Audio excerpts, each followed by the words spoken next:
네, 오늘 저희 함께 살펴볼 말씀은 히브리서 11장 17절에서 19절 말씀입니다. 히브리서 11장 17절에서 19절, 우리 3절 말씀밖에 되지 않으니까요.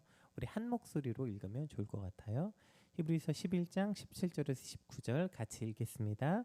아브라함은 시험을 받을 때에 믿음으로 이삭을 드렸으니 그는 약속을 받을 자로되 그 외아들을 드렸느니라. 그에게 이미 말씀하시기를 내 자손이라 칭할 자는 이삭으로 말미암으리라 하셨으니 그가 하나님이 능히 이삭을 죽은 자 가운데서 살리실 줄로 생각한지라. 비유컨대 그를 죽은 자 가운데서 도로 받은 것이니라. 아멘. 오늘 예배를 하기 전에 그냥 이건 그냥 설교는 아니고요. 그냥 오늘 예배가 조금 특이하고 특별한 예배 같아가지고 저희가 이제 매달 미디어 팀이 회의를 해요. 한 달에 한 번씩. 근데 제가 지난달 회의 때 이런 얘기를 했어요. 저희가 지금 원래 미디어 팀이 없다가 이번 여름 사역부터 생겨서 거의 어벤져스 같이 미디어 팀이 진짜 너무 사역을 잘하거든요. 근데 지난달 PT 때 저는 아무렇지도 않았는데 자기들끼리 뭐가 하나 모자랐나 봐. 그러면서 막 이거 아쉽다. 이거 꼭 했으면 좋겠다. 이제 이런 회의를 하길래 제가 이제 그런 얘기 했어요. 난 너무 좋았다. 왜냐하면 그때 예배 중간에 유튜브를 틀어서 들었으면 찾을 수 있는 실수였거든요. 근데 여러분이 모두 그런 거 찾지 않고 예배 드려서 너무 좋다. 그러니까 앞으로도 예배 시작하면 뭐 어떻게 송출되든지 말든지 예배 드려라. 저는 여러분이 일하는 사람 아니라 예배 드리는 미디어 팀이었으면 좋겠다 이런 얘기를 했어요. 오늘 하나님이 그걸 증명하는 시간으로서 우리에게 보여주셨나 봐요. 오늘 6시부터 방송 송출이 안 되고 막 이제 이렇게 저렇게 막 되다가 그리고 아마 제가 예상컨대 소리가 작다 그랬나 봐. 그쵸? 그래서 지금 계속 거기서 메인을 키운 거죠. 그래서 제가 인이어를 꽂고 있었는데 귀가 찢어질 것 같아가지고 참다 도저히 안 되겠어. 제가 이제 아주 그런 재밌는 예배였어요. 네. 뭐 이런 마음이 들더라고요. 근데 갑자기 이런 상상이 들더라고요. 누가 예배를 드리다가 유튜브로 드리다가 오늘 송출이 왜 이래? 왜 이렇게 소리가 이래? 답답해서 예배 오시면 좋겠어요. 여러분. 네, 답답하시면 현장에 오셔서 예배하면 좋겠다 이런 생각을 해보았습니다. 네, 오늘 같이 말씀 나눠봅시다. 우리가 교회 다니면서 가장 많이 듣는 단어, 아주 중요하게 여기는 단어 중에 하나가 믿음이죠. 믿음. 그러니까 믿음이 있어야 된다, 믿음이 있어야 된다 이런 얘기 많이 해요. 믿음이 뭘까요, 여러분? 믿음은 뭘까요? 우리가 지난달에 사랑에 대해서 나눴는데 되게 비슷하죠. 사랑을 정의하기 어려운 것처럼 믿음도 뭐다 딱 정의하기가 굉장히 쉽지 않아요. 사람마다 표현하는 방식도 다르고 또 이게 굉장히 광범위하기 때문이죠. 그럴 때 가장 좋은 건 뭘까요? 성경에 써있네. 네. 성경에 써있는 걸 찾는 게 가장 좋고, 믿으면 무엇인가 딱 머릿속에 떠올리는 말씀 뭐가 있어요? 시작. 믿음은 바라는 것들의 실상이요. 네, 이게 바로 떠오르죠. 이걸 이제 히브리서 11장을 그래서 믿음장이라고 부릅니다. 우리 한번 읽어볼까요? 여러분 다 아는 거? 히브리서 11장 1절 같이 한번 읽어볼게요. 시작. 이거 바로 나오죠. 자, 믿음이 뭐야? 그럼 바로 I'm fine, thank you, and you? 바로 그냥 바로 나와요. 근데 문제는 이게 뭔 소리예요? 믿음은 모른다고? 믿음은 바라는 것들의 실상이고 보지 않는 것들의 증거다. 이게 기계적으로 답이 나오는데 이게 도대체 무슨 말일까? 이제 이 히브리서 11장은 보통 3가지 카테고리로 나눌 수 있어요. 믿음은 뭐냐면 믿음은 바라는 것들의 실상이고 보이지 않는 것들의 증거다. 아마 써놓고 자기가 봐도 이 말이 어려웠나 봐. 그래서 이제부터 이제 이그젬플을 들어요. 그래서 이제 믿음의 선진들 이야기가 쭉 나옵니다. 그래서 이제 믿음의 선진들 이야기에 이제 주된 2가지 카테고리는 첫 번째는 거류민으로 살아라. 나그네로 살았다 이거고, 두 번째는 부활의 믿음이 있었다. 이게 이제 히브리서 11장을 정리하는 거거든요. 자, 어쨌든 이제 이런 어쨌든 믿음에 대한 가장 대표적인 이 오해를 우리가 먼저 조금 살펴보는 게 좋을 것 같아요. 왜냐하면 믿음이 뭔가 오늘 사실 이제 제목은 우리가 부활의 믿음에 대해서 다시 사는 믿음에 대해서 볼 건데 그거 보기 전에 이 1절이 정의가 되지 않으면 뒤로 넘어갈 수가 없어서 우리 1절을 한번 정의하고 가볼게요. 이제 이 믿음은 바라는 것들까지는 어렵지 않아. 그쵸? 그 뒤에 말이 뭐예요? 실상부터가 문제야. 실상이라는 단어가 어렵죠. 이게 이제 원어는 더 어려워. 그래서 이거밖에 쓸 말이 없었을 것 같아. 제가 번역하는 사람이 너무 어려워. 이게 휘포스타시스라는 단어인데요. 헬라어로 이게 되게 어려운 단어예요.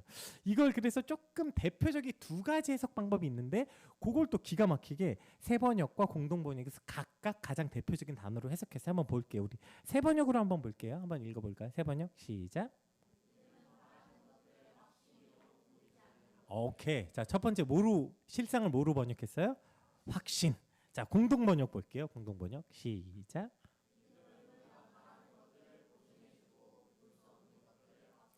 자, 여기서 뭐라고 번역했어요? 보증. 사실 이 두 가지를 해석할 때 확신과 보증 이게 가장 대표적인 두 가지 방법이에요.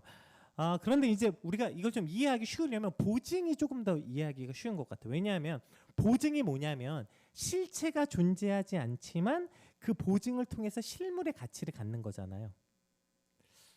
쉽게 말하려고 하면 더 점점 어려워진 거. 제 보증수표 생각해 봅시다. 보증수표는 여러분 그 종이 쪼가리예요. 아무 그 현금이 아니야. 그건 가치가 없어.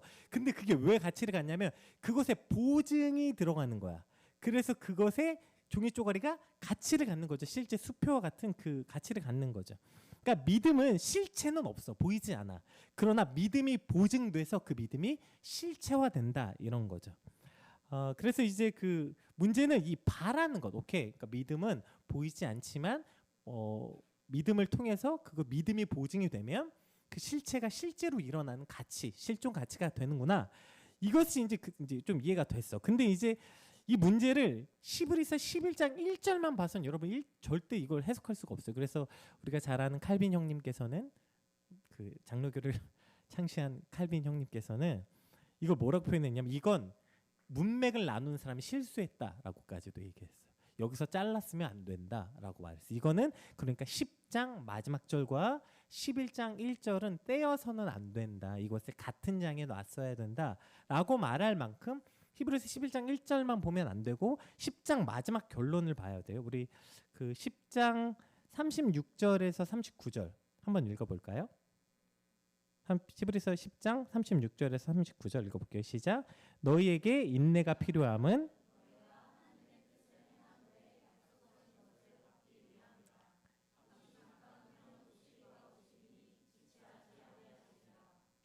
나의 믿음은 의인으로 말미암아 살리라. 또한 뒤로 물러가면 내 마음이 그를 기뻐하지 아니하리라 하셨느니라. 우리는 뒤로 물러가 멸망할 자가 아니요 오직 영혼을 구원함에 이르는 믿음을 가질 자니라. 지금 이게 저희가 그 9월 달에 히브리서 말씀을 한번 나누었어요. 그래서 이제 짧게 그때도 이 배경에 대해서 설명했는데 좀 짧게 다시 한번 정리해 볼게요. 이 당시 히브리서는 누구한테 쓰여진 거냐면 히브리에 사는 기독교로 개종한 유대인들에게 씌워진 거. 와, 이거 뭐 대상부터 말하기가 되게 복잡하지. 히브리라는 지역에 거기 히브리 사람도 살고 유대 사람도 살고 있었는데 그 유대 사람 중에서 특히 기독교로 개종한 사람들에게 쓴 거예요. 근데 왜 그들에게 쓰여졌냐면 당시에 기독교로 개종한 사람들은 같은 유대인에게 어떻게 됐냐면 끊임없이 핍박을 받았어요. 그러니까 왜냐하면 그들이 같은 유대인인데 기독교로 개종한 거. 그럼 다른 원래 유대교를 기반으로 한 유대인에게 배신자인 거죠. 왜냐하면 뭐라고 말한 거예요? 너희가 메시아를 죽였다 이렇게 말한 거거든요. 그러니까 받아들일 수가 없는 거. 공존할 수가 없어. 이 둘은 절대로. 그러니까 같은 민족에게 핍박을 받았죠. 그런데 또 이때 누가 나타나냐? 그 역사적으로 가장 최악의 왕이라는 검은 고양이 네로 왕이 등장해요. 근데 이제 이 네로 왕이 AD 64년에 이제 스모킹건 같은 사건이 일어나죠. 이제 로마 대화재가 일어나요. 그래서 민심이 막 들끓으니까 이걸 전부 다 그리스도교에게 뒤집어 씌운 거. 왜냐하면 유대교는 당시 이제 공인된 종교였고 기독교는 지금으로 말하면 불법 종교예요. 불법 종교. 그러니까 그냥 저 불법 종교인 놈들이 한 거다. 그래서 뒤집어 씌운 다음에 모든 사람들의 분노를 거기다가. 그래서 기독교인들이 집 밖을 돌아다닐 수가 없는 거예요. 왜냐하면 심지어 네로가 아주 잔인하게 죽였거든요. 사람들 그냥 똑같이 그 교회에다 가두고 불을 질러서 태워 죽이기도 하고 엄청나게 끔찍한 일을 많이 했어요. 자, 그러니까 보세요. 그런데다가 교회는 그럼 어땠냐? 오케이, 자기가 그 모든 핍박을 견디고 개종을 했거든. 근데 교회는 어떻게 되면 여기 어디라고요? 히브리라 그랬죠. 그러니까 점점점 히브리 사람이 많아져. 그 지역 사람이, 이방인들이. 그러니까 교회 안에서도 자기가 설 자리가 별로 없어. 그러니까 생각해 보세요. 같은 유대 민족에서 잡아 죽이려 그래. 로마 사람들은 또 이단이라고 잡아 죽이려 그래. 교회 왔더니 교회에서도 지들끼리 이제 막 사람이 늘어나고 유대교 사람은 별로 없으니까 유대인 출신의 그리스도인은 많이 없으니까 여기서도 뭔가 사람이 없는 거죠. 그러니까 이때 어떤 일이 일어났냐? 다시 유대교로 돌아가자. 이러한 그 움직임이 이제 일어났어요. 그래서 히브리서는 다시 유대교로 돌아가자라고 믿음이 흔들리고 있는 유대인들, 기독교로 개종한 유대인들에게 아니야 너희들 거기로 돌아가면 안 돼. 그 말을 하기 위해서 지금 히브리서가 쓰여졌다는 거예요. 자, 이렇게 생각하고 10장 다시 볼게요. 이러한 배경 속에서 이야기한 거예요. 자, 그러니까 1장부터 9장까지는 그러니까 너희가 그동안 그렇게 믿고 붙잡았던 그리스도가 얼마나 위대한지 알아. 천사보다도 위대하고 뭐보다도 위대하고 계속 그리스도의 위대함에 대해서 말하다가 결론적으로 10장 36절에서 39절까지 이렇게 말하는 거예요. 너에게 인내가 필요함은 너희가 하나님의 뜻을 행한 후에 약속하신 것을 받기 위함이라. 잠시 잠깐 후면 오시리가 오시리니 지체하지 아니하시리라. 그리고 보세요. 나의 의인은 믿음으로 말미암아 살리라. 또한 뒤로 물러가면 내 마음이 그리 기뻐하지 아니하리라 하셨느니라. 우리는 뒤로 물러가 멸망할 자가 아니요 오직 영혼을 구원함에 이르는 믿음을 가진 자니라 하고 오늘 본문이 시작돼야 되는 거예요. 이거 하고 그리고 오늘 본문이 딱 시작돼야 되는 거죠. 오직 너희에게 인내가 필요한데 그 인내가 뭐냐면 믿음으로 살아내는 건데 그 믿음으로 살아가는 게 뭐래요? 물러서지 않는 거래요. 물러서지 않는 거. 지금 너희가 얼마나 어려운 줄도 알고 박해받는지 알아. 그럼에도 불구하고 성경은 뒤로 물러서는 건 멸망뿐이다. 믿음은 버티고 인내하는 것이다. 이렇게 말하고 있는 거예요. 그렇게 물러서지 말라고 말하고 히브리서 11장 1절이 등장하는 거예요. 수없이 뒤로 물러나라는 종용과 위협과 유혹 속에서 물러서지 않는 인내, 그것이 바로 믿음이다. 그래서 믿음은 뒤로 물러서지 않는 인내의 보증이 된다는 거예요. 그런데 우리가 이 11장 1절만 딱 떼서 해석하면 어떻게 되냐면 우리 1절 한번 보여주실래요? 히브리서 11장 1절 다시 한번 읽어볼게요. 시작. 요것만 딱 떼서 읽으면 이걸 자꾸 어떻게 생각하냐면 아 믿음은 내가 바라는 것들을 믿으면 이루어지는구나 라고 착각한다고요. 아 믿음은 내가 바라는 것들이 이루어지는구나. 오케이 그럼 저 믿습니다. 주여 믿습니다. 될 줄로 믿습니다. 안 해보셨어요? 나만 해봤어? 어렸을 때 그거 말씀 읽고 안 해봤어? 오케이 너희가 겨자씨만한 믿음이 있으면 이 산을 명하여 저기로 옮기라고 하면 산이 옮겨질 거다. 그래서 하나님 저 조금도 의심하지 않습니다. 저 겨자씨만한 믿음은 있어요. 산아 움직여라. 안 해봤어? 나만 또라이네. 네. 움직였을까요? 안 움직였을까요? 산이 절대 안 움직였죠. 그 절대 안 움직이지 움직일 리가 있나. 뭐 이런 거랑 비슷한 거죠. 하나님 내가 지금은 거지같이 살지만 믿음의 눈으로 주여 믿습니다. 그럼 부요해지고 지금 내가 공부를 못하지만 주여 믿습니다. 선포하면 공부를 잘해지고 주여 제게 저 직장을 주실 것을 믿습니다. 그럼 믿고 이게 비슷한 거 뭐 땅 밟기기도 이런 거 아니에요? 땅을 왜 밟는 거야 도대체. 밟으면서 주여 이 땅을 주실 줄 믿습니다. 강남 가서 도세요. 그러면 거기 네, 백날을 돌아봐. 이게 무슨 여러분 이런 아주 유명한 책이 있죠? 무슨 책이에요? 시크릿이라는 책. 그 무려 그 베스트셀러 20년간 이 수많은 아류의 책들을 만들었어요. 시크릿부터 시작해서 뭐 성공하는 사람들의 100가지 습관 무슨 뭐 그 아류가 계속 나와. 긍정의 힘. 그 시크릿부터 시작해 아류아 책들이 지금 계속 수백 권씩 나와. 근데 나올 때마다 베스트셀러야. 시크릿이 뭐냐면 간단해요.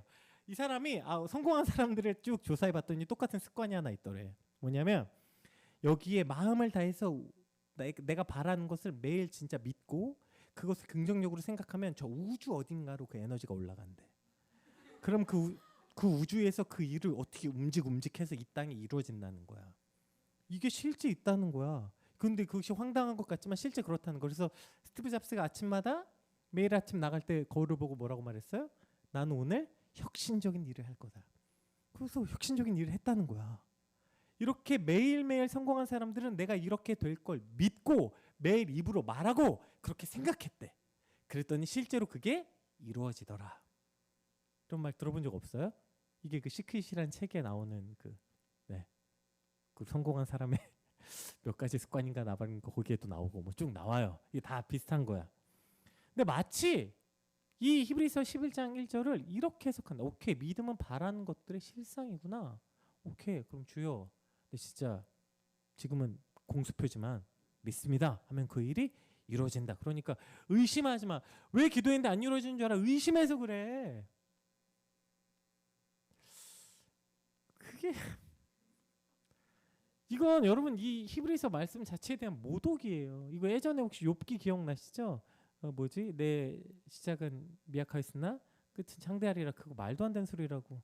그거 성경 말씀 아니라고 얘기했죠. 욥의 친구의 이야기였고, 그 나중에 하나님이 그 잘못됐다고 얘기해. 그거 뭐라고 그 집에 액자라고 걸어놓냐고 제가 설명한 적 있잖아요. 여러분 이거는 완전 거꾸로 된 얘기예요. 지금 히브리서 기자는 뭐라고 말하냐면, 지금 알아, 너희가 모든 사람들이 잡아 죽이려고 하고 고통받는 거 아는데, 믿음은 뭐냐면 뒤로 물러서지 않는 거야. 뒤로 물러서지 않는 인내를 바라는 거야. 그리고 히브리서 11장 1절에 나오는 거예요. 그러니까 물러서지 않는 인내를 가지면, 그러면 너희가 바라는 것, 이것이 뒤로 물러서지 않는 믿음이, 그것이 실체라고 말하고 있는 건데, 여기서 내가 바라는 게 무슨 이루어진다 이런 말도 안 되는 소리를 하는 거죠. 여러분 이것과 가장 비슷한 거, 이거 이제 그 바울이 로마서에도 비슷한 말을 했는데요. 로마서 8장 24절 25절 한번 읽어볼게요. 시작. 우리가 소망으로 구원을 얻었음에 없나요? 로마서 8장 24절 25절 혹시 성경이 있으시면 중요하니까 한번 꼭 찾아보세요. 로마서 8장 24절 25절 한번 읽어볼게요. 우리가 소망으로 구원을 얻었음에 보이는 소망이 소망이 아니니 보는 것을 누가 바라리요. 만일 우리가 보지 못하는 것을 바라면 참음으로 기다릴지니라. 우리가 바라는 것은 눈에 보이는 게 아니라는 거예요. 지금 똑같은 얘기하는 거죠. 눈에 보이는 거 아니라고. 근데 뉘앙스가 완전 달라. 그러니까 사도 바울은 아예 구체적으로 말해. 우리가 바라는 것 자체가 눈에 보이는 게 아니라고. 이 땅의 직장과 돈과 이런 걸 바라는 것 자체가 아니라, 우리는 눈에 안 보이는 걸 소망하는데 그것을 보지 못하는 것을 참음으로 그것을 이룬다는 거예요. 지금 이 얘기가 히브리서 11장 1절에 대한 이야기예요. 믿음은 내가 바라는 것을 믿습니다 하면 이루어진다는 게 아니라, 오늘도 세상은 눈으로 보이는 어떠한 실체들, 그런 것들이 때론 우리를 두렵게 하죠. 이거 안 하면 망하는 거 아니야? 내 인생이 끝나는 거 아니야? 두렵게도 하고요. 또 위협하기도 합니다. 야, 뭐 그렇게까지 해. 야, 뭐 그렇게까지 해. 에이, 뭐 그렇게까지 교회 가려고 해. 위협하기도 하고요. 또 눈에 보이는 어떤 실체들로 우리를 유혹하죠. 이리 와봐. 내게 절하면 이 모든 만물을 너에게 줄게. 사단의 유혹은 예수님에게 했던 것과 오늘 우리에게 했던 게 똑같아요. 똑같이 이야기하는 거예요. 세상은 오늘도 우리를 어떠한 실체들로 두렵게 하고 위협하고 유혹하지만, 그러나 오늘 믿음은 뭐라고요? 한 걸음도 뒤로 물러서지 않는 것. 한 걸음도 뒤로 물러서지 않는 것. 그러나 사단은 딱 한 걸음만 물르라고 얘기해요. 야, 괜찮아. 한 걸음만 뒤로 가봐. 아, 그리고 원래 네 자리 거기 아니었잖아. 너 언제부터 네가 무슨 기도를 그렇게 했다고. 네가 언제부터 예배를 그렇게 드렸다고. 한 걸음만 뒤로 가요. 그게 원래 네 자리야. 너 원래 그런 애 아니잖아. 너 원래 그렇게 믿음 있는 애 아니잖아. 이렇게 수없이 우리를 종용하고 압박하고 유혹하죠. 그럴 때 믿음은 눈에 보이지 않고 실체가 없는 것에서 뒤로 물러서지 않고 버티는 인내, 그것이 곧 믿음이고, 그렇게 할 때 결국 하나님의 섭리가 이 땅에 이루어지는 걸 보게 된다는 거예요. 그것이 오직 의인은 뭘로 산대요? 믿음으로 말미암아 살리라 함과 같은 것이다. 여러분 이것이 믿음의 출발이에요. 믿음은 자꾸 바라는 것, 오케이, 하나님 될 줄 믿습니다, 이런 거 믿음 아니고요. 오히려 이건 지금 히브리서의 결론을 말하는 거예요. 믿음은 참고 견디는 인내다. 그리고 뒤로 한 걸음도 물러서지 않는 것이다. 이렇게 말하는 거예요. 사실 얼마나 뒤로 물러서고 싶은 유혹이 많아요. 여러분 혹시 실제로 앞에 서보면 굉장히 두렵기도 하고요. 나도 모르게 한 걸음 움찔움찔 뒤로 물러서려고 할 때가 많죠. 그러나 진짜 믿음은 그것이 눈에 보이는 실체가 다가올 때 우린 눈에 보이지 않는 것, 그것을 믿음으로 버티고 견디는 것, 그것이 믿음이다. 이렇게 말하고 있는 것입니다. 자, 이것이 믿음의 출발이면요. 이제 그 다음에 뭐 믿음의 선진들 이야기가 쭉 나오는데, 오늘 본문이에요. 우리 17절에서 19절 다시 한번 읽어볼게요. 아브라함 이야기가 나옵니다. 시작. 아브라함은 시험을 받을 때에 믿음으로 이삭을 드렸으니 그는 약속들을 받은 자로 돼 그 외아들을 드렸느니라. 그에게 이미 말씀하시기를 내 자손이라 칭할 자는 이삭으로 말미암았으리라 하셨으니 그가 하나님이 능히 이삭을 죽은 자 가운데서 다시 살리실 줄로 생각한지라. 비유컨대 그를 죽은 자 가운데서 도로 받은 것이니라. 아멘. 자, 아브라함이 등장해요. 우리가 잘 알죠, 이 사건. 아브라함이 이삭을 바치래요. 여러분, 근데 이거 아무리 창세기를 봐도 몰라, 왜 바쳤는지. 뭐 여러 해석을 해요. 근데 히브리서에 써 있어. 왜 바쳤대요, 아브라함이? 아니, 100세 얻은 아들을 어떻게 바쳐? 어떻게, 왜 바쳤대요? 19절에 써 있잖아. 보세요. 왜 바쳤대요? 하나님이 능히 이삭을 죽은 자 가운데서 다시 살리실 줄로 생각한지라. 이래서 바쳤대요, 아브라함이. 이해되세요? 그러니까 아브라함이 자기 이삭을 어떻게 바칠 수 있었냐면, 바쳐도 하나님이 안 죽이거나 죽이셔도 다시 살리실 걸 믿었기 때문에 바쳤다는 거예요. 즉 아브라함에게 부활의 믿음이 있었다는 거예요. 여러분, 이것이 부활의 신앙이에요. 제가 아까 말했던 이 믿음을 왜 우리가 모르냐면, 첫 번째 왜곡이 여기서 일어나는 거야. 믿음을 보지 못하는 것들의 증거, 오케이, 내가 바라는 것을 믿으면 이루어진다 라고 생각하니까 믿음을 몰라. 믿음을 왜곡시켜. 두 번째 믿음의 왜곡이 바로 이 부활 신앙을 믿지 않기 때문이에요. 부활 신앙을 잃어버렸기 때문에. 여러분, 요한복음 11장 25절 26절 부활절에 진짜 많이 보는 말씀이에요. 부활절에 성찬할 때 진짜 많이 보는 거야. 읽어볼게요. 시작. 예수께서 이르시되 나는 부활이요 생명이니 나를 믿는 자는 죽어도 살겠고 무릇 살아서 나를 믿는 자는 영원히 죽지 아니하리니 이것을 내가 믿느냐. 여러분, 기가 막히지 않아요? 끝이 의문문으로 끝나. 여러분, 이거 믿으세요? 이거 믿느냐 묻는 거예요. 근데 이거 안 믿어. 부활절에 한 번 믿어. 1년에 한 번. 부활절에 한 번. 왜 안 믿을까요, 여러분? 솔직히 말해봅시다, 우리끼리. 이거 왜 안 믿어? 이거 약간 사이비 같지 않아? 뭐 예수 믿으면 예수님이 나와 함께 계시고 나를 지켜주시고 나의 아버지가 되시고 너무 좋아 다. 근데 죽으면 다시 산대. 여기부터 이제 약간 뭐지 이거? 이거 친구한테 설명해야 돼. 여러분, 전도할 때 뭐라고 설명할 거야? 야, 하나님이 너를 고통 속에서 건지시고 너와 늘 함께 하신단다. 이 말 너무 좋아. 근데 친구한테 가서 죽지? 다시 살아난다? 말하기가 불편해. 불편하다고. 여러분, 왜 불편하냐면 나도 잘 안 믿는 거야, 이걸. 그 불편하니까 자꾸 여기다 얻다가 처박아놔. 1년, 근데 언제만 꺼내? 사순절에 슬슬 꺼냈다가 오순절에 요만큼 올라오고 부활절에 한 번 꺼냈다 바로 들어가. 바로 또 1년 내내 여기 숨어있어. 안 나와, 이게. 여러분, 그런데 꼭 기억하세요. 고린도전서 15장 이거 아주 긴데 천천히 또박또박 읽어볼게요. 아주 중요하니까. 고린도전서 15장 12절에서 19절 읽어볼게요. 시작. 그리스도께서 죽은 자 가운데서 다시 살아나셨다 전파되었거늘 너희 중에서 어떤 사람들은 어찌하여 죽은 자 가운데서 부활이 없다 하느냐. 만일 죽은 자의 부활이 없으면 그리스도도 다시 살아나지 못하셨으리라. 그리스도께서 만일 다시 살아나지 못하셨으면 우리가 전파하는 것도 헛것이요 또 너희 믿음도 헛것이며 또 우리가 하나님의 거짓 증인으로 발견되리니 우리가 하나님이 그리스도를 다시 살리셨다고 증언하였습니다. 만일 죽은 자가 다시 살아나는 일이 없으면 하나님이 그리스도를 다시 살리지 아니하셨으리라. 만일 죽은 자가 다시 살아나는 일이 없으면 그리스도도 다시 살아나신 일이 없을 터이요 그리스도께서 다시 살아나신 일이 없으면 너희의 믿음도 헛되고 너희가 여전히 죄 가운데 있을 것이요 또한 그리스도 안에서 잠자는 자도 망하였으리니 만일 그리스도 안에서 우리가 바라는 것이 다만 이 세상에 살 뿐이면 모든 사람 가운데 우리가 더욱 불쌍한 자이리라. 여러분, 부활이 없으면 헛거래. 우리가 믿는 게 다. 심지어 뭐라면 만약에 정말 부활이 없으면 우리가 세상에서 제일 불쌍하대. 제일 불쌍해. 모든 사람 중에 아주 이게 진짜 이게 뭔 짓거리야. 여러분, 이 시간에 왜 여기 추워 죽겠는데 나와가지고 부활이 없으면 여러분 하는 모든 기도, 모든 믿음 아무 의미가 없다는 거. 이 아무 의미도 없다고 성경에서 이 부활의 믿음이 얼마나 중요하다고 말하는데 살면서 묵상을 안 해. 부활절에 한 번도 그냥 계란 정도 먹고 말아. 이러니까 우리의 믿음의 왜곡이 일어난다고요. 믿음은 물러서지 않는 인내가 우리의 믿음이구나. 두 번째는 이 믿음의 왜곡이 있으려면 왜곡이 있지 않고 믿음이 뭔지 알려면 이 부활을 믿어야 돼. 부활. 여러분, 부활을 믿으세요? 예수님이 얘기하잖아요. 네가 이것을 믿느냐? 믿지 않으면 헛거라서 그래. 이거 믿지 않으면 하나님이 나를 도우시고 나와 함께 하시고 뭐 다 믿어. 이거 다 너무 좋아. 하나님이 나를 혼자 두지 아니하시고 뭐 내가 너를 잠잠히 기뻐하고 뭐 다 믿어. 부활을 안 믿어. 부활을. 그럼 부활을 믿는다는 건 어떤 의미일까? 오케이.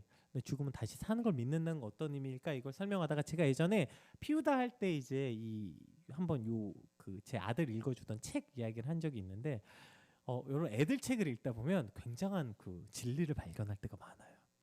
저희 이제 아들하고 어렸을 때부터 책을 많이 읽어줘 버릇했는데 특히 이제 그 우리 부부들이 계시죠, 지금 여기 결혼하신 분들 꼭 아이하고 책을 많이 읽어주세요.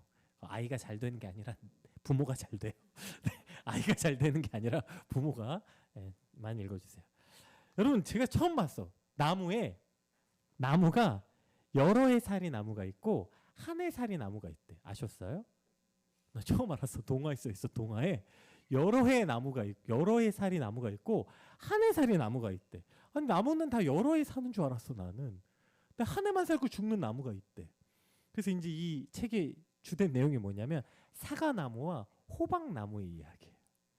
근데 이제 사과나무와 호박나무가 같이 옆에 있어요. 싹이 나고 꽃이 피고 열매가 맺는 것까지는 똑같아요. 자, 그런데 이제 이제 여기 지금 야생 나무니까 누가 따지 않는 거예요, 열매를.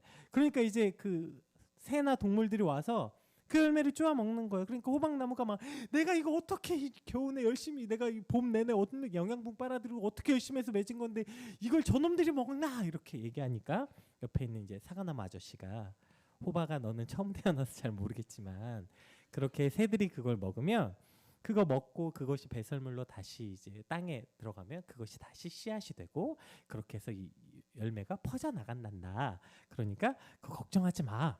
그거 배설하면서 또다시 생명이 자라난단다. 이렇게 말해줘요. 그리고 이제 점점 그 열매가 무거워지니까 어떻게 돼요? 떨어져 바닥에. 그러니까 이제 호박이 한탄을 해. 아 이게 떨어지는구나. 이 무거운 거, 이 아까운 거 이거 떨어진다고 그랬더니 또 사과나무 아줌마인가? 어쨌든 또 얘기해줘. 괜찮아. 그것이 바닥에 떨어져야 다시 그것이 또 생명이 자란단다. 이렇게 설명해줘요. 근데 여러분 호박은 몰라. 왜일까요? 한 해 살이 남으니까 몰라. 한 해만 살거든. 그러니까 당장 눈앞에 있는 것만 전전긍긍하는 거야. 그거 떨어지면 죽을 것 같고 빼앗기면 너무 아깝고 그거 쓰러지면 없을 것만 같거든. 아 열매 떨어진다 아깝다. 그러니까 늘 눈앞에 닥친 일에 전전긍긍해. 그러나 사과나무는 여러 해 살이 나무거든요. 그러니까 저거 떨어진 다음에 다시 열매가 맺힐 거 믿는 거예요. 그러니까 그거 떨어졌다고 전전긍긍하지 않아요. 여러분 이것이 바로 이 결정적인 것이 바로 여기 있는 거예요. 사과나무는 겨울이 되면 보세요. 둘 다 똑같이 죽은 것 같이 보여요. 사과나무도 말라요. 눈이 쌓여요. 근데 어떻게 될까요?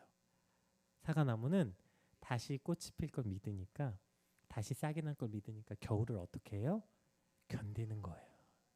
견디는 거야. 경험해봤거든. 나 다시 싹이 필 걸 알거든. 그러니까 겨울을 견디는 거야. 제가 아까 믿음이 뭐라 그랬죠? 맨 처음에 뒤로 물러서지 않고 견디는 인내. 이것이 믿음이라고 말했죠. 그러니까 믿음이 뒤로 물러서지 않으려면 뭘 믿어야 되냐면 부활을 믿어야 돼요. 여러 해의 나무 사리가 돼야 여러 해 살이 나무가 돼야 여러분 뒤로 물러서지 않을 수 있어요. 그냥 늘 한 해 살이야. 여기 다야. 이거 뺏기면 막 죽을 것 같거든. 너무 두렵고 압박이 너무 심해.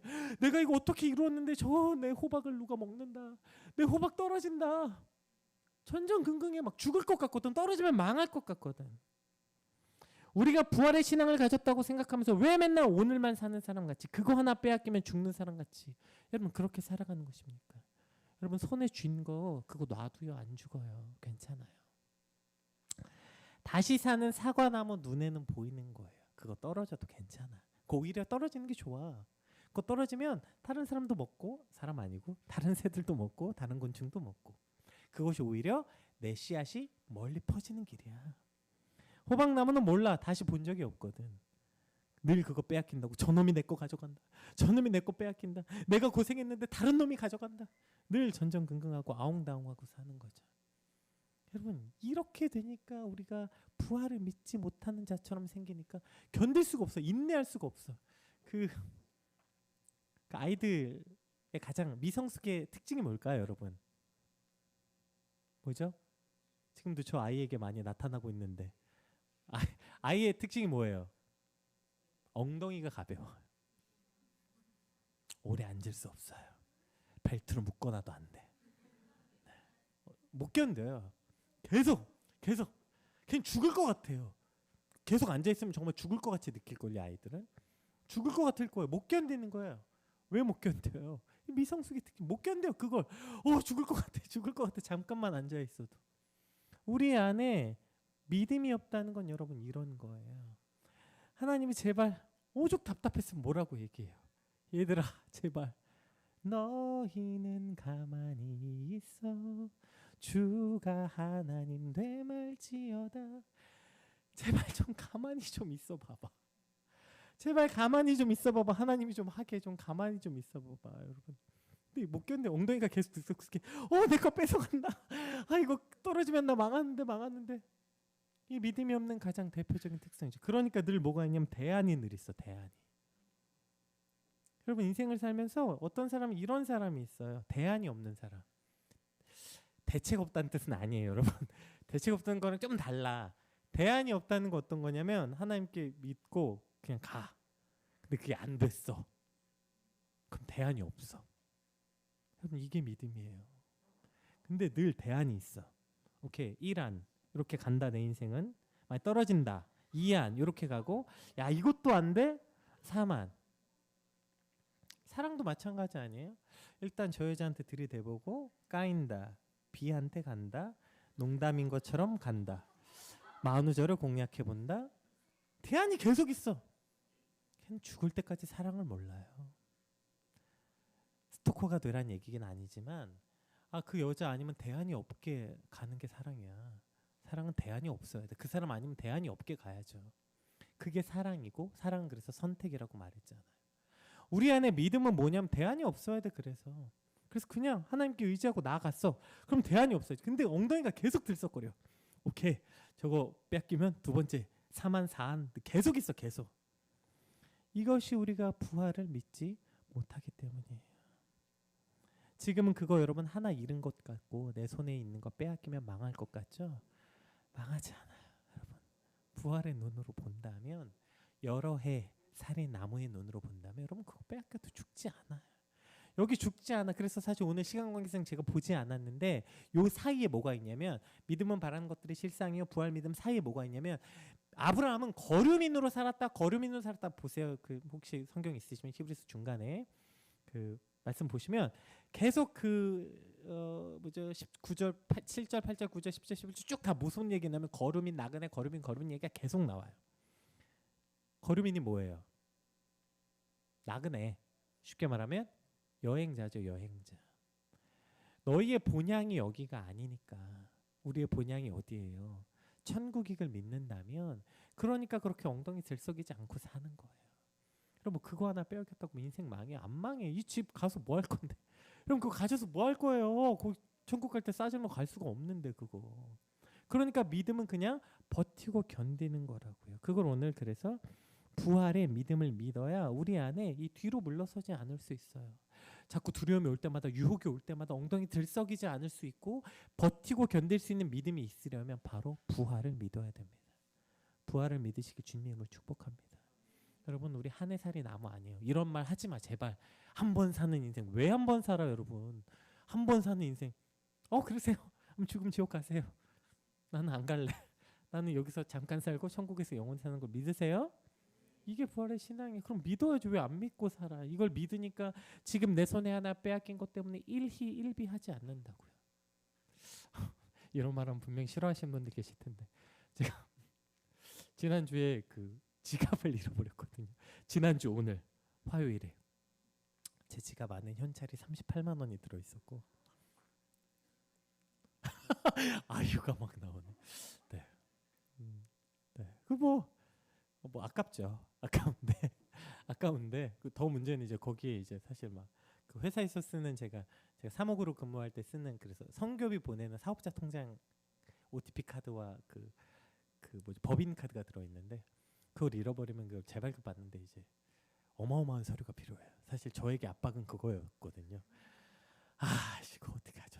근데 어찌저찌 했어요. 근데 제가 오늘 설교 준비하면서 그 일희일비하지 않는다며.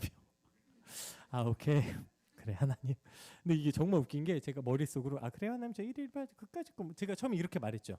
돈 없으면 어때요? 해놓고서 시간이 지나면 지날수록 머릿속에 돈이 조금 아까운데 돈이 좀 아무것도 아닌 건 아니니까 그쵸?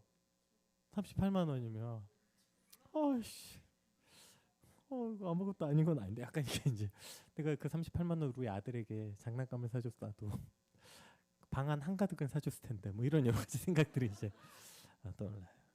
근데 우리 안에서 어쨌든 뭐 네, 그냥 웃자고 한 말이고요. 이것보다 더한 것들 잃어버린 경우 많잖아요. 내가 평생을 노력했는데 그 기회를 잃어버리기도 하고요. 그거 하나 목표를 보고 달려왔는데 그게 안 될 때가 많죠. 그럼 안 될 수 있어요. 근데 우리가 그걸 하나 보고 달려가면서 늘 이 히브리서 11장 1절을 잘못 고백한다고. 하나님 나 이거 하나 달려보고 왔으니 이거 보고 달려왔으니 믿습니다. 안 될 확률이 높아요. 여러분 그렇게 믿으면 안 될 확률이 높아. 그거 되는 게 오히려 저주일 수도 있어요. 하나님 나 진짜 이거 아니면 안 돼요. 그래서 내 인생을 바쳐서 여기까지 왔는데요. 그러면 그럴수록 안 될 확률이 높아요. 왜냐면 하나님이 그걸 놓길 원하시거든요. 하나님은 그걸 놓고 여러 해 살이 나무가 되길 원하시는 거예요. 이것이 부활을 믿는 믿음입니다. 여러분 빼앗기는 거 두려워하지 말고요. 다시 사는 걸 믿으시길 주님으로 축복합니다. 또 이 다시 사는 사람들의 이제 또 대표적 특징이 하나 있는데 다시 사는 걸 믿으니까 어떻게 되냐면 완전히 무너지지 않아요. 물론 절망은 있죠. 고통이 있어요. 세상이 다 무너진 것 같은 상황이 있지만 그러나 우리가 거기서 완전히 죽게 되지 않는 거. 아까 말했잖아. 겨울은 모두가 겪어요.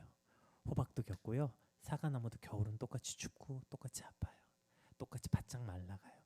그러나 완전히 죽지 않는 것은 사과나무는 다시 사는 걸 믿기 때문이에요. 그래서 포기하지 않는 거예요. 죽은 자 가운데서 다시 살리심을 믿기 때문에 우리를 절망하게 하는 그 수많은 것들에서 완전히 포기하지 않고 버티고 견딜 수 있는 거. 무엇 때문에? 다시 사는 걸 믿기 때문입니다. 특별히 여러분 어느 때 가장 절망하세요? 뭐가 가장 절망스러울까요? 우리가 인생을 살면서 어느 때일까요? 각자 되게 다른 것 같죠? 근데 사실 다르지 않아요. 우리는 대부분 언제 그 절망하냐면 그 자기 자신을 놓을 때. 아무리 상황이 그 막 몰아쳐도 자기 자신이 포기하지 않으면 사실 절망하지 않아요. 근데 자기가 자기 자신을 놓게 될 때 그때 모든 순간이 끝나게 되죠. 그때 진짜 무너지는 것을 경험하게 됩니다. 근데 우리 그렇게 가장 무너지는 게 뭐예요? 나는 아무리 발버둥 쳐도 안 된다. 내 인생은 안 되는구나. 나는 아무리 노력해도 안 되는구나. 특히 신앙에서. 내가 진짜 열심히 되는 줄 알았는데 똑같은 죄에 또 넘어지고 똑같은 죄에 또 넘어지고 또 넘어지고 또 넘어지고 또 부흥회 때나 뭐 수련회 때 가서 조금 은혜 받은 줄 알았는데 또 넘어지고 열심히 살은 줄 알았는데 눈 떠보면 다시 시궁창이고 계속 그 자리고 그 자리일 때 사실 이때가 인간이 가장 끝까지 무너지는 때인 것 같아요. 어쩌면 이 당시 히브리 사람들이 그러지 않았을까요? 그들은 핍박에 견디려고 발버둥 쳐봤을 거예요. 그리고 유대인들에게 버림받아서 발버둥 쳐봤고 네로의 압박에서도 발버둥 쳐봤고요. 그리고 같은 교회 안에서도 이제 주객이 전도돼서 이방인들이 더 많아져서 왕따 같은 상황에서도 어쩌면 버텼을지도 몰라요. 근데 그들을 진짜 무너뜨린 건 그것도 다 겪었는데 자기 믿음이 늘 시궁창인 거야. 그렇게 외부의 압박은 다 견뎠는데 내가 뭐 하고 있는 거지? 내 안에 기쁨도 감사함도 믿음의 진보도 아무것도 없게 느껴질 때 어쩌면 그때 그들은 뒤로 물러서지 않았을까요? 그래서 다시 사는 것을 믿으라고 말하는 거예요. 아무리 상황이 힘들어도 나 자신이 무너지지 않으면 버틸 수 있어요. 그런데 언제 우리가 살 수 있냐면 다시 사는 걸 믿는 거예요. 여러분 이것이 성경 아닙니까? 그렇게 완전히 죽은 자를 살리기 위해서 예수 그리스도께서 이 땅에 오셨다고요. 그렇게 완전히 죽어서 사망의 죽음 가운데 있는 우리를 다시 살리려고 오신 분이 예수님이고 그 다시 사는 것을 믿는 것이 바로 우리의 믿음이에요. 근데 여러분 그렇게 완전히 무너진 걸 왜 그렇게 두려워하세요? 완전히 무너진 거, 완전히 밑바닥까지 떨어진 거 괜찮아요. 여러분 숨이 잘 안 쉬어지세요? 너무 답답하고 앞이 캄캄해요? 그러나 여러분 다시 사는 걸 믿으시길 주님으로 축복합니다. 여러분 이거 믿어야 견디는 거예요. 내가 지금 죽은 것 같이 되어 있고 모든 세상 사람들이 넌 끝났어. 지금 지난주 이번 주에 참 제 마음을 가장 안타깝게 하는 상황들이 계속 생겼어요. 어떤 사람들이 많은 사람들에게 지탄받고 그래서 그 사람은 이제 끝났다. 인생이 끝났고 많은 사람들이 그 사람을 욕하고 말할 때 제 가슴 깊은 곳에 너무너무 안타까운 음성들이 있어요. 근데 모든 사람들이 너가 끝났다고 말하고 너 이제 끝났어. 너 인생 끝났어. 너 이제 끝났어. 라고 말할 때 단 한 번 우리 안에서 성령님이 말하는 거. 얘야 다시 사는 것을 믿으려. 그럼 이것이 부활의 믿음이에요. 모든 사람들이 이제 끝났다고 말하고 나 스스로도 이제 난 정말 끝났구나. 나는 이제 아무것도 할 수 없구나. 나는 한 가정의 가장으로서 나는 한 명의 사역자로서 나는 한 명의 사람으로서도 이제 온전한 삶을 살아갈 수 없구나 라고 완전히 놓을 때 그때 필요한 것이 바로 이 믿음인 것이죠. 그래서 예수님이 오신 거예요. 대안이 있었으면 예수님이 오실 필요가 없었어요. 원래 우리는 그렇게 대안이 없고 대책이 없어요. 그냥 죽는 거 외에는 대책이 없는 우리 때문에 예수님이 오셨고 우리를 다시 살리기 위해서 이 땅에 오셨다고요. 그렇다면 여러분 다시 살아날 것을 믿는 거예요. 그래서 완전히 무너지지 않고 완전히 절망하지 않게 되는 것입니다. 오늘 우리가 믿음이 무엇인지에 관해서 한번 같이 나누었어요. 믿음은 뒤로 물러서지 않는 거예요. 어떤 상황 가운데서도 뒤로 물러서지 않고 버티고 두 다리 힘 꽉 주고 견디는 거예요. 그런데 어떻게 해야 뒤로 물러서지 않을 수 있냐면 우리 안에 이 부활의 믿음이 있어야 뒤로 물러서지 않게 됩니다. 부활의 믿음이 있어야 세상의 유혹에 흔들리지 않고 모든 사람들이 그거 손에 쥔 거 그거 하나 놓치면 죽을 것 같다고 말할 때 아니요 여러분 그거 놓쳐도 괜찮아요. 여러분 10년 동안 공부했는데 아무 소용없게 됐어요. 괜찮아요. 축구 선수로 평생 살았는데 축구를 못하게 됐어요. 괜찮아요. 다시 살아날 걸 믿는 거예요. 우리의 무너진 인생이 다시 살아날 걸 믿는 것과 또 우리가 우리의 죄 때문에 또 상황 때문에 완전히 절망 가운데 있을지라도 그러나 그때 필요한 거 그제서야 예수님 말씀하시는 거예요. 그래 이제 마이 턴 이제 내 차례다. 너가 이제 다시 사는 것을 내가 그 완전히 죽은 가운데서 나사로에게 뭐라고 말씀하시죠? 모든 사람들이 죽었다. 심지어 그 자매들도 예수님 이제 썩어서 시체 썩는 냄새가 납니다. 나사로 이미 죽었어요. 예수님 뭐라고 말씀하세요? 아니라 그가 자니라. 그거 아니야. 이렇게 자고 있는 거야. 왜일까요? 예수님의 눈에는 시간이 평면으로 보이거든요. 다시 살리실 거니까 나사로가 잔다고 말하는 거예요. 모든 사람들 눈에는 우리 인생이 끝난 것 같아서 너 이제 죽었어. 나 스스로도 내가 이제 죽은 것 같이 되었어 라고 말했지만 그러나 다시 살리실 것을 보시는 예수님 눈에는 죽지 않았어요. 그래서 잔다고 말하는 것입니다. 오늘 그 부활의 믿음이 우리 안에 회복되길 주님을 축복합니다.